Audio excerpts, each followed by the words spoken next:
primary school teachers, the fact that I've ended up as a grammar-obsessed professional writer should come as absolutely not a surprise to anyone.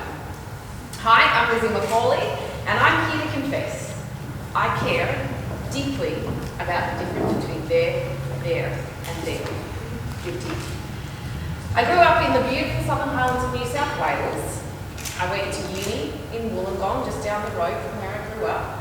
I graduated from there pretty quickly, a couple of years, and headed off to the big smoke of Melbourne, when I was, 20 years old. It's a pretty abridged version of 0 to 2, right? Like, tick it off. By the time I was 21, adventure called again, and I decided to pack my bags and move to Glasgow in Scotland. Now, why Glasgow?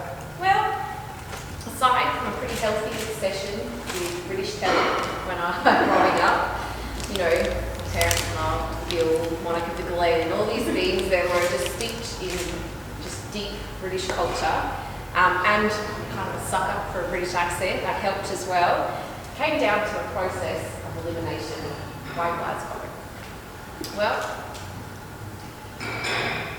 I'm a trend bucker by nature. Can't help myself. I don't like to do what everybody else does. So, did I want to go to London and be like every other 20-something backpacker who ended up spending a year doing their thing, seeing the sights, and heading on home again? Nope, that's not what I did. Edinburgh was the other choice, but you know, it's actually for fancy people. It's far too expensive, but I couldn't afford that as a 20-year-old. So, nope, it was Glasgow. And Glasgow is a city with such heart and love and light, despite the rainy weather and the grey skies always. So Glasgow is where I ended up. And what happened there? Glasgow, the home of Tony. And there's been a murder. Was the logical choice for me. It was there that I met my husband. It was there that I learned and practiced obsessively the phrase, "You're dead brilliant." It was there I developed a true appreciation for my homeland, Australia, and dragged my husband back here to live with me. After a full conversation leading up to the decision, he had 3 stipulations to living back here in Australia. Number 1, we had to live by the beach. Number 2, we had to have a house with a pool. Number 3, we had to own a convertible. I mean, he drove a hard bargain. In the end, I couldn't really say no to any of these. And have we achieved all these things one way or another? Yes, we have. Do we have any of those things? Just the first and the most important. We live here by the beach and probably. Here we've been ever since, building a life together on the wonderful Fraser Coast. This is the place for us, the place where it still feels like holidays every time we finish work for the day. We head outside and the sun is shining and people are smiling and the beach is just there or just down the road, the Maryborough days. And that is the most abridged version of my 35 years on this planet. Thanks so much for joining me and listening to my little journey through time.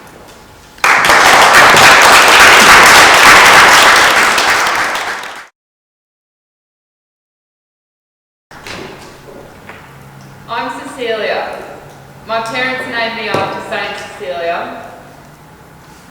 I ended up in prison, so I'm not sure if I'm upholding the same life. It's okay though, because I get night and weekend release. I'm going to share with you my journey to jail. When I was 15 years of age, in 2003, I went on a tour at the Maryborough Correctional Centre with my mum. I have held a long fascination with jails and what goes on in there. And when I had the opportunity to take a look inside the Maryborough Correctional Centre, Mum and I jumped at the chance. Of course, there were no prisoners. That'd be way too scary, because there's some alien creature that we're not used to. During the tour, I recall saying to my mum, "I'm going to work here one day." 17 years later, I reached my goal. Initially, I'd applied for a job as a custodial corrections officer, and while living in India, progressed through the stages of the selection process, which took 8 months. I flew back to Queensland for an interview on my first wedding anniversary, but I had to leave my husband in India because he wasn't allowed to come here yet because he apparently stayed here and not go back home. I hadn't even reached home after the interview and I'd been informed that I didn't get the job. 8 months of hard work, waiting and anticipation, and I didn't get the job. Great. God had another plan in store for me. How exciting. I wonder what that could be. Fast forward another year and I saw a job facilitating psychoeducation in the prison advertised. What is psychoeducation, you might ask? It's a therapeutic intervention regarding specific situations which cause psychological distress. So my specialty is addiction, so drug, alcohol, any other addictions.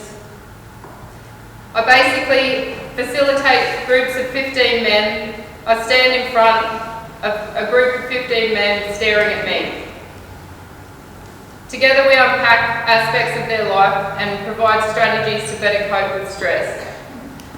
I also sometimes get to catch up with some old schoolmates. The men in my groups are just like you or me in many ways. Many people ask me if I'm scared or why I would want to do that. Why would I want to go there? But I figure that treating the men with respect is more helpful for their rehabilitation than criticising their faults. These men will be released. Do we want them to cause more harm in society and to themselves? Or would we rather the men be rehabilitated to some extent?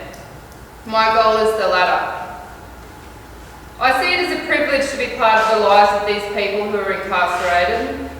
I've learned a lot about the culture of prison, the lingo, their sign language, the criminal code, and a lot about my own values. There's never a dull moment inside the prison walls. At school I avoided speeches and somehow ended up standing in front of a group of men staring at me, being able to talk about some pretty heavy topics. Sometimes it takes nearly 2 decades to reach one goal, and it may not look like what you originally had in mind, but I'm glad I'm not locking the door on the men and I didn't get that job. I'm opening the door instead. Thank you.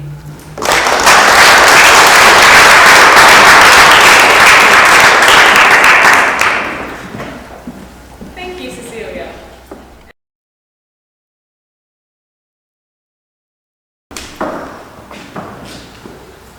Do you dare to challenge yourself? I certainly do, and I believe I'm in good company today, so thanks for having me. My name is Marta Hackett, and I love challenging myself. Can I ask you to imagine for one moment puffs of sweet-smelling smoke, cherry, watermelon, and apple? I peer from behind a wall, shaking and nervous. I look down to make sure my costume is sparkling and fixed in place.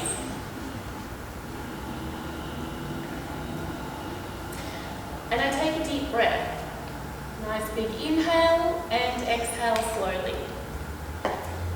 I am beautiful, graceful, and worthy, is what I tell myself. And this isn't about me, this is about them. I'm here to entertain, and this is for them, is what I told myself in the middle of a bustling Middle Eastern restaurant. So when the music began with a swish of silk fabric, I walked into the audience.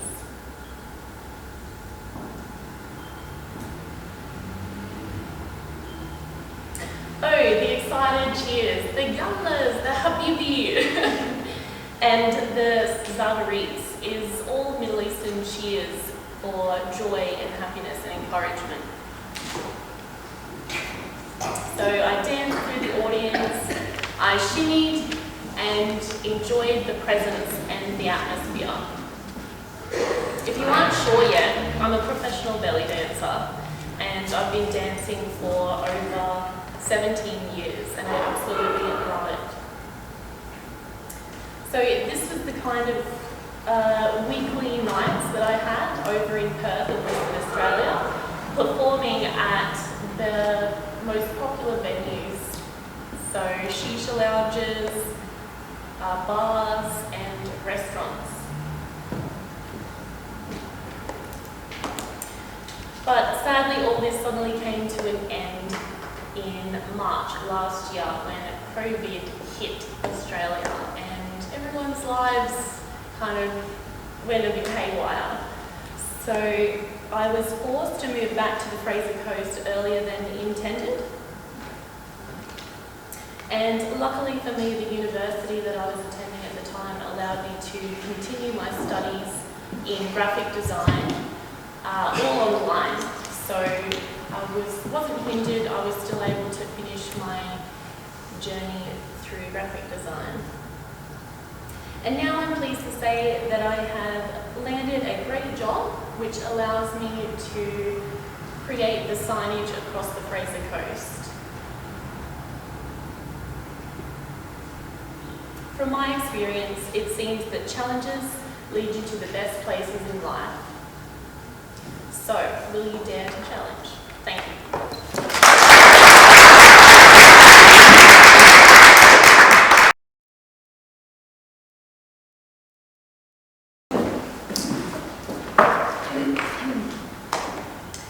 So who can guess where I am originally from? Not you, darling. Zim? Yes. Hi all, I'm Deirdre, and I'm going to give you some inside information about my life. I was born in a small place called Port Elizabeth in the Eastern Cape of South Africa.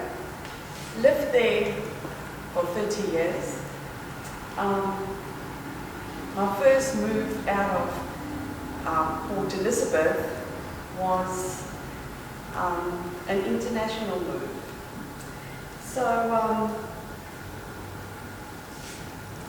during that 30 years that I lived in South Africa, I completed my school career, went to college, met my husband, and had a child. So my firstborn, which was my son. And of course we had all our family, all our friends in South Africa. And then at the age of 30, my husband decided that we needed to immigrate. I didn't understand at the time why he wanted to leave South Africa, our beautiful country, and all our family and friends behind. It does make sense now why we did it, but at the time it was just so hard to understand why we had to make that decision. A year later, we found ourselves, three of us ended up in New Zealand. Loved it. We settled in really quickly.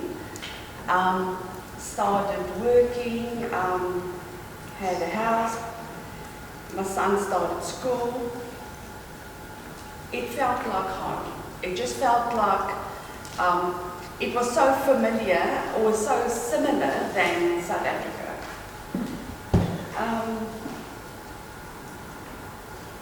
8 years later, my husband got a job offer in Perth, Australia.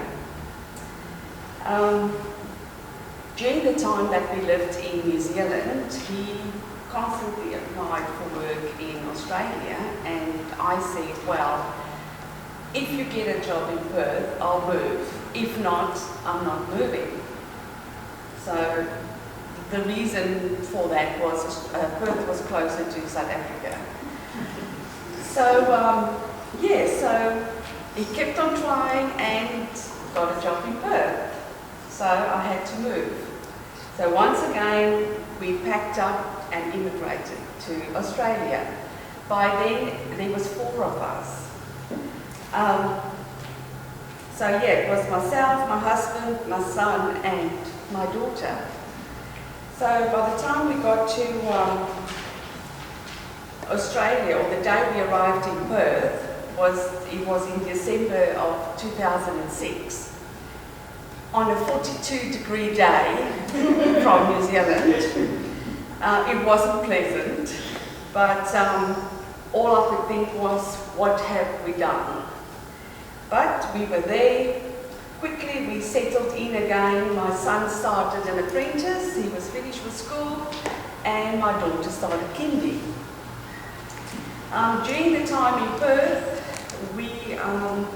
my husband changed jobs. He started doing a FIFO where he could pretty much be anywhere or live anywhere and just fly in and out. As a family, we love to travel, and one of our trips included Hervey Bay. When we got to Hervey Bay, we immediately fell in love with Hervey Bay and thought, well, one day when we're ready to retire, this is where we want to retire. 2 years later, my son sends me a job application for Fraser Coast Regional Council that he saw on Seek. So, guess what? I applied and yes, I got the job. So yeah, we are living the dream in Hervey Bay. My husband still does FIFO to WA, and what can I say? Beautiful place to live. Thank you.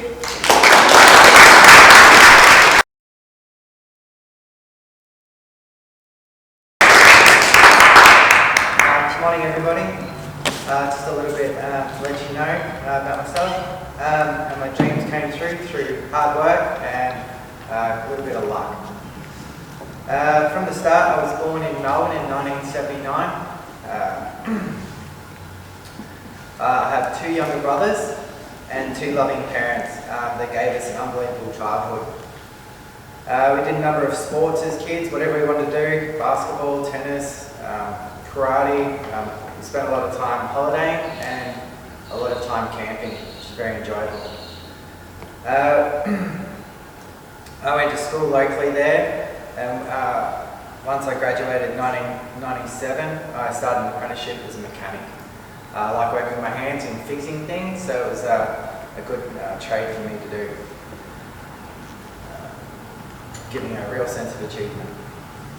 A couple of years after my apprenticeship, I realised that working on the tools as a mechanic wasn't going to make a lot of money, so I put in an application as a scaffolder. I was paying a lot more money, so I continued doing this.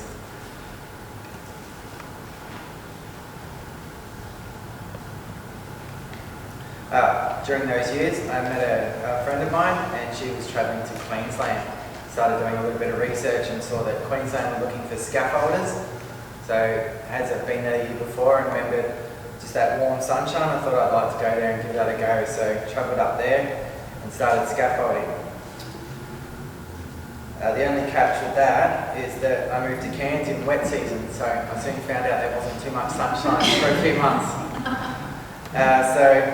Those first 3 months I spent a lot more time in the pub than I actually did on the work site, which was great, but it wasn't really ideal on the bank account. So that's when I put my application in to be a firefighter.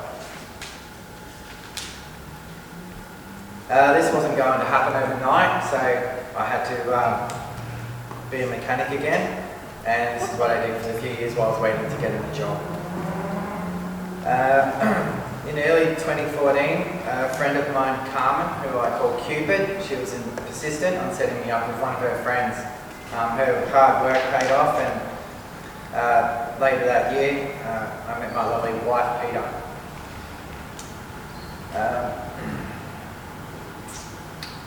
Later that year, in December, I remember receiving the application for a firefighter. And so I was so excited, I got the letter and I rang her and I said, "You'll never forget, guess I got the application," and sort of screamed joy over the phone, and then a pause and, "Oh, what do you mean, oh? It's in Mount Isa." So that was very interesting. I think it was the third choice that I put down, and yeah, we really wanted to get in that job, so headed over to Mount Isa. From the moment I got that job and through my training and everything I did, I've never met a woman so supportive of me, and instantly fell in love. So 2017, we got married out in Cairns. We went back to Cairns for the wedding, and then as newlyweds did, we couldn't keep our hands off each other, and a lot of time indoors. And as a result of that, in 2019, we welcomed our beautiful little girl, Abigail Jean Parsons. So a little bundle of joy that we have. And then, obviously, before we knew it, I completed my 5-year stint out in Mount Isa. So we started talking about where we're going to go from there. We chose Bundaberg, because that's where my wife's family, everybody lives here, so it was a logical choice, as all my family still lives in Victoria.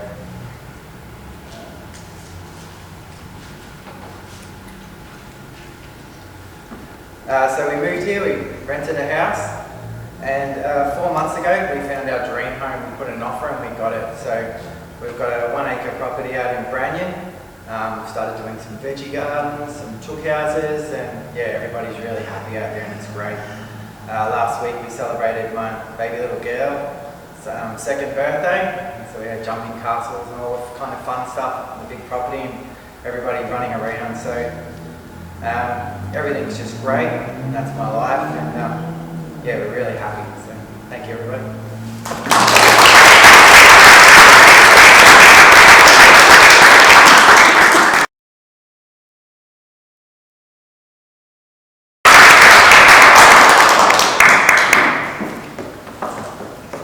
Thank you. So my name is Catherine, and another river points to a poem that I actually wrote when I was in high school. I was preparing to leave my childhood home, and I was living on a cattle property in Gympie and getting ready to move to Brisbane to go to university. And I wrote this poem contrasting the lives in the city compared to my life on the farm, and promised that somewhere, sometime, I would live on another river. And it turns out I do. So, my parents had bought the property before I was born. My mum loves cryptic crosswords and word games, so she was super pleased with herself when she took my dad's star sign, Gemini, and put it together with her own, Aquarius and Major Mackerel. This beautiful gem of a river property. She thought she was so clever. And it is an amazing property. It's bordered on 3 sides by the river. So when it floods, we go from 600 acres worth of cattle, 600 head, on 40 acres island around our house, which is quite an amazing experience. So lately, it's probably 7 or 8 years since our last major flood. Every time it rains at the moment, I'm busy checking the bomb. Is it going to flood? Because the boys are coming home to watch a flood at mum and dad's next time it floods. School is not going to be relevant on those days. So it was a really happy childhood. Lots of riding horses, working cattle, raising ducklings and puppies and kangaroos, and working really hard at school. My father was determined that I would have the opportunity of an education that he never had. As he had advised, I finished Year 12 and moved to college at the University of Queensland. And you can imagine my distress at being an only child on 600 acres worth of playground in my 4 square metre room, having breakfast with 150 other people every day. I was so homesick, it was ridiculous. And so the tradition started of calling my dad every Sunday night, which I have done for the past 21 years. I still ring every Sunday night. But while I was at uni, I would ring every Sunday night and say, please can I come home? And for the first 2 years he said, oh Catherine, you've only just started. It'll be right, you'll get the hang of it, just keep trying, you'll get used to it. And for the final 2 years, it was a 4-year degree, for the final 2 years I would ring and say, please can I come home? And he would say, you're nearly done, just stick it out. But I am so incredibly grateful. Whilst I did not enjoy university at all, I love my job. I work in the cancer care team now at Harbour Bay, and it is a fantastic opportunity to help people and really make a difference. And so every day I'm grateful for my dad giving me that degree. My first job after uni was at the Royal Brisbane, which was a great place to start. Lots of big opportunities, seeing really big things and learning so much. And part of that included a rotation here at the Fraser Post, which still happens. So every 3 months, new grads from the Royal Brisbane come and take a rotation here at the hospital. And I'm really excited to meet them every time and try to introduce them to some locals, because it's always nice to get some extra staff. But whilst I was here, I decided I'd take some boring dancing lessons. And walked in and met a boy and fell in love and never did make it back to Brisbane. So we spent a lot of time dancing to start with. And indeed I still love dancing, and our boys can all waltz and cha-cha, which is a nice skill for them to have. When Hayden and I first started looking for somewhere to live, I remember driving around, looking everywhere. And we drove down the street one day and I went, that would be the perfect place to live. Look, the river's just there, it's back out of the flood, that'd be perfect. And so 12 months later, it came on the market and we bought it. I was delighted, and we live there now and it is perfect. It's just the most beautiful spot. So it's really lovely to be back on the river, just like I'd always planned. So in keeping with my mum's plan, I took my husband's star sign, he's an Aries, and put it together with mine, a Libran. And so we've ended up with a library, which, is kind of fitting. My favourite part of every day is bedtime. The boys all have their own story that they're reading. Dragons, Vikings, of course Harry Potter. They've all got a series that they're in the midst of, and I read a chapter to each of them separately every night. It's so much fun, and it's my reading time as well, which is great. Whilst we're not busy reading, we're outside adventuring. So climbing mountains, riding horses, quad bikes, lots of time spent on the farm in Gympie, and lots of time spent on the river, kayaking, fishing, and enjoying everything that the river has to offer. Thank you.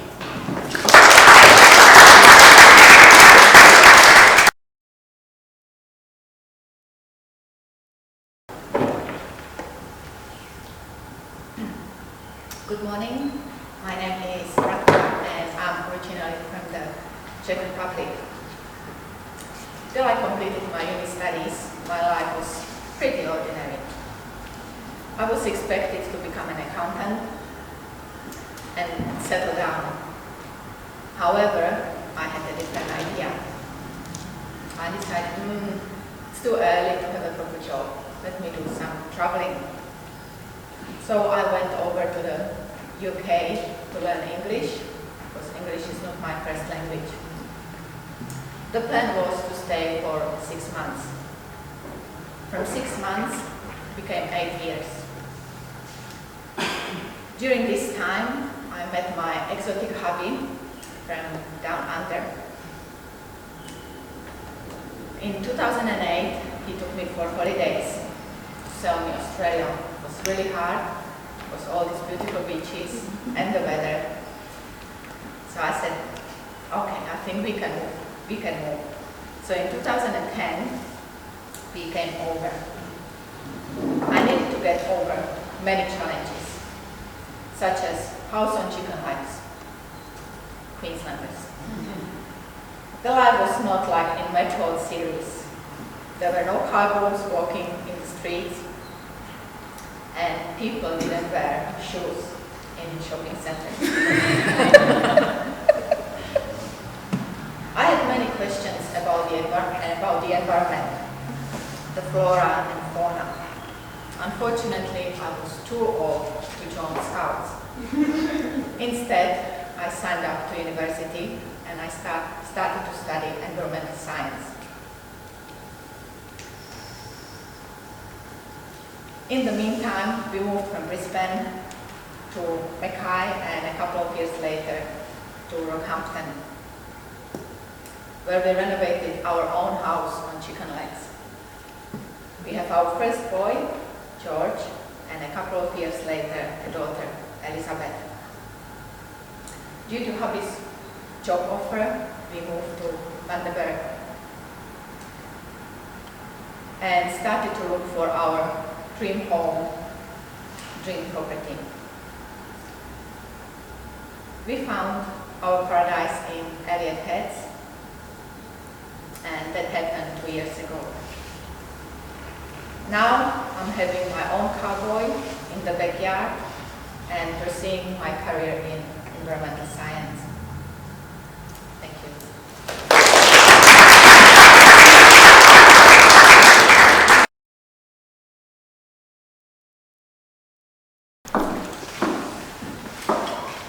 Hi, my name is Leanne. I am really nervous. I'm going to try not to be. And that is one of the reasons why I'm actually here today. I want to talk about how I ended up in my career today as an IT support person. I left school in year 10. Actually, I finished year 10. A big disappointment, I guess, to my parents who had different ideas. I went to business college, went to do the typing, the old manual typewriter, English, and gained a passion for communication. I wanted to join the Navy, but I wasn't old enough. So I ended up with a role with the Australian Medical Association, my 2-hour journey each day. I did for 3 years. I also, in that time, married, had children, and eventually took on grandchildren. But I joined a company, they were a family-owned business in IT, looking after corporate customers. I had no idea what a call centre was, none whatsoever. I would have Smith Klein Beeching call, my monitor doesn't work. I'm like, my monitor, have you turned it on? I would get from the end user sometimes, are you stupid? I've already tried that. We would have people call up, my printer doesn't work, this doesn't work, and I had literally no idea what they were talking about. One day I stood up and I went, just put yourself in their place, visualise what they're telling you, ask more questions. I did. And the more I did it, the more I became comfortable with it, the more I enjoyed it.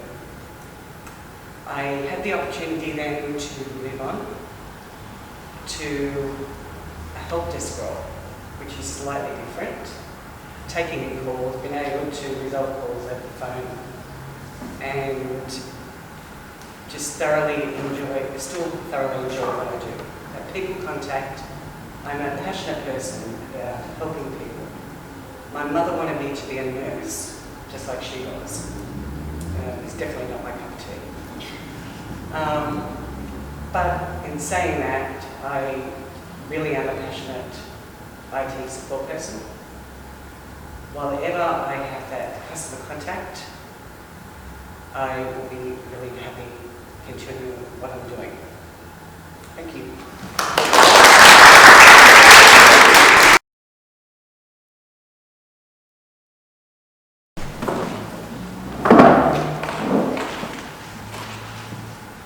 Good morning, everyone. My name is David, and I'm Irish. Although I thought the freckles and red hair can't give it away. I was born in Perth and adopted by an Irish couple way back in the 60s. And they've moved to Australia for a better life. When I was 2, they decided to move back to Ireland. despite my protests. So I spent my formative school years growing up in a little town called Navan, about 30 miles northwest of Dublin. As I was growing up, we lived in an area surrounded by young Irish Catholic families, lots of babies. And I'd heard comments about babies as they were born, about looking like their mums and dads. Doesn't she have a mum's eyes? Doesn't he look like his dad? At the age of 4, I was looking in the mirror and I thought, Mum, Dad. They were definitely Irish. So I asked, why am I different? They told me, because they couldn't really hide it, that I was adopted. I was born in Australia. And I went, oh, that's nice. What's for dinner? Australia. No clue. I kept asking. They kept telling me. Finally, I better slow down. I was about 10 or 11, finally realised, I'm adopted. What does that mean? It means I was someone else when I was born. Unfortunately, my mum died at age 52 when I was 14. And it was after this that it turns out Dad had a heart condition that was diagnosed. He was told to take a break from work. So what he did was retire early. We sold the house that we'd been living in because it was just me and Dad. We couldn't really take care of a 3-bedroom place in the yard, so we moved. We took a break. We took a holiday. We went to Perth, on Ireland. I've got an hardly been out of the country. This is half a world away. We left Dublin in February. It was 0 degrees. We landed in Perth in February. In the middle of a heat wave. It was 31 degrees at midnight. 42 degrees the next day. It was a Sunday next day, so we wandered into the city, and it was a ghost town. There was nobody there. We'd come from dirty, filthy Dublin to this pristine city of concrete. It was absolutely beautiful. So we had a look around the city, went up to King's Park. We were waiting for the bus to get back to the hotel. Dad asked, well, son, what do you think? And I said, as soon as I finish school, I'll come back. So a year and a half later, finished my high school or secondary school education. The day I got my leaving cert results, the next day I was in Dublin talking to flight out. Unfortunately, a year to the day that I landed in Perth, I was back in Dublin for my dad's funeral. And my story continues. Thank you.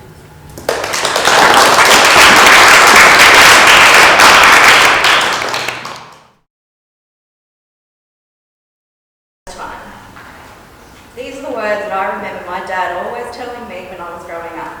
So that was my inspiration, my dad.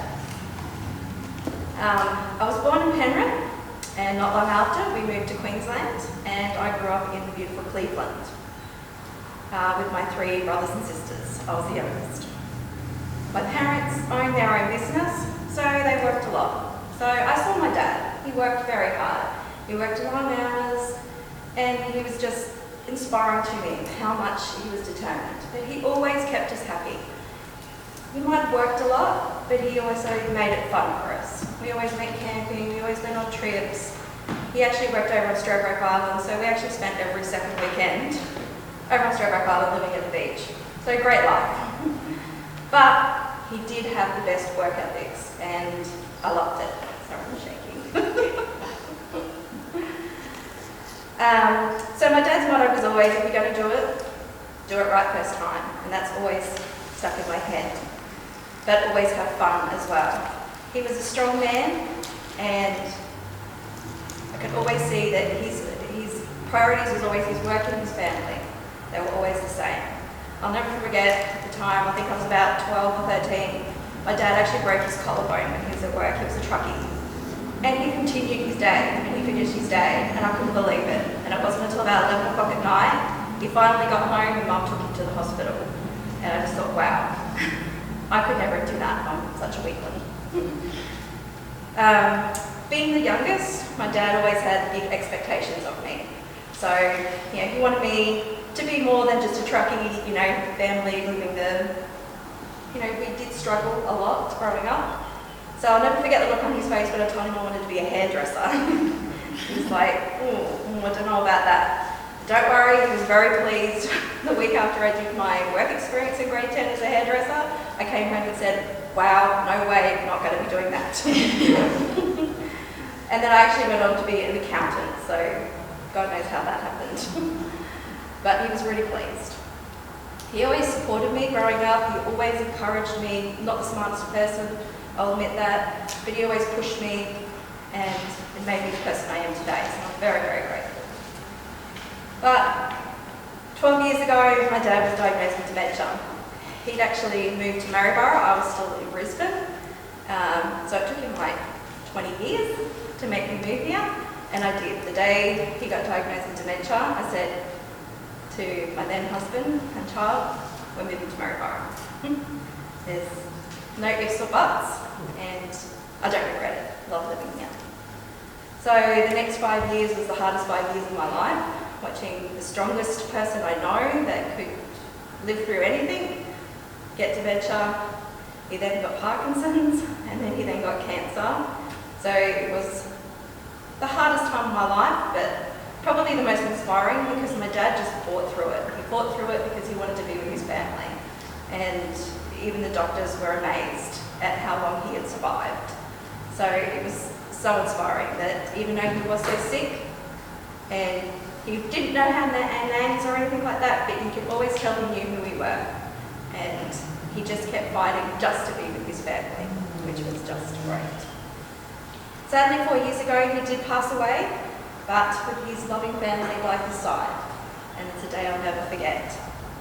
Although he is now resting peacefully, he will always be my inspiration to work hard and to also put my family first.